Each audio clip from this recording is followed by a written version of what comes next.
let's jump real quick to the Before I Disappear Again that dropped last year. I can't believe I'm saying that. Right. The year just that's crazy. The year just ended. Yeah. But Cap dropped the Before I Disappeared Again. I believe you produced about 7 tracks on there. I believe, right? I could be off, maybe. 6 or 7. I'm not sure. I have to go back and check, but it was a lot of them around most there. definitely. I know my favorite record that you produced on there is which is my favorite record on the project is the Assist record. I really like that. I like when Cap is in that bag. Like, to me, that's my type of bag for Cap. But what can you talk to me about what direction you were trying to go in sonically when helping produce this project? Yeah, for sure, man.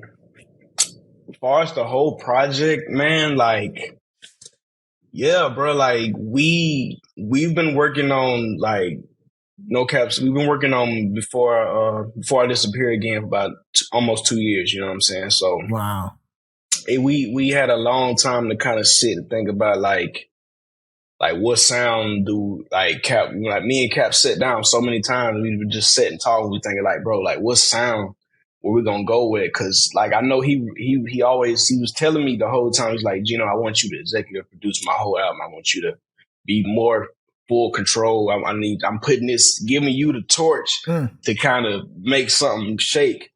So it's like I'm thinking like, okay, what sound can we put together that speaks to me, my character, and speaks to Cap and the message that he's trying to send and the vibe that he's going for. And I felt like, over the 2 years and the times and all the everything we've been through, it helped lead up to give him, the knowledge and give him the strength to like put together all those records. Cause everything he's talking about in there is real events, real stuff that's going on. Bro ain't never capping.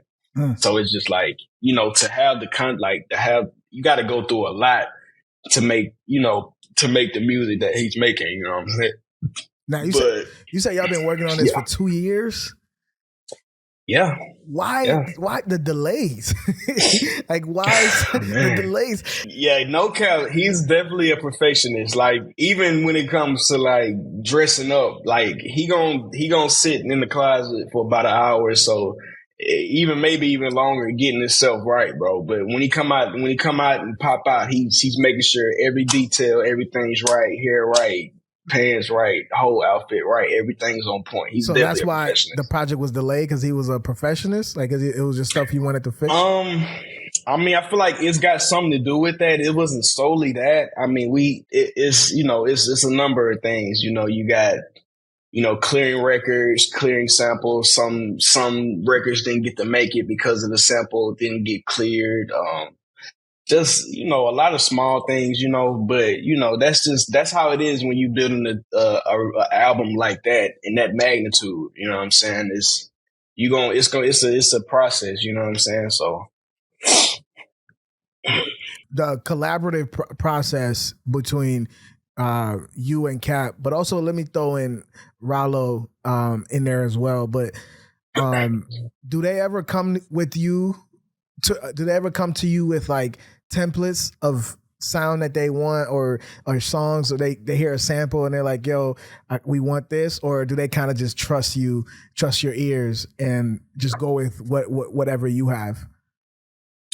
It's kind of both. I mean, definitely like Cap and even with Rallo, like we kind of, like I said, we share a lot of the same music. We like, I know Rallo's a real good R&B, like 90s type of guy. He likes like a lot of old school music, you know what I'm saying? Like, even with me, like coming up, I've always listened to old school music. That's my thing. I love all the old hits, man.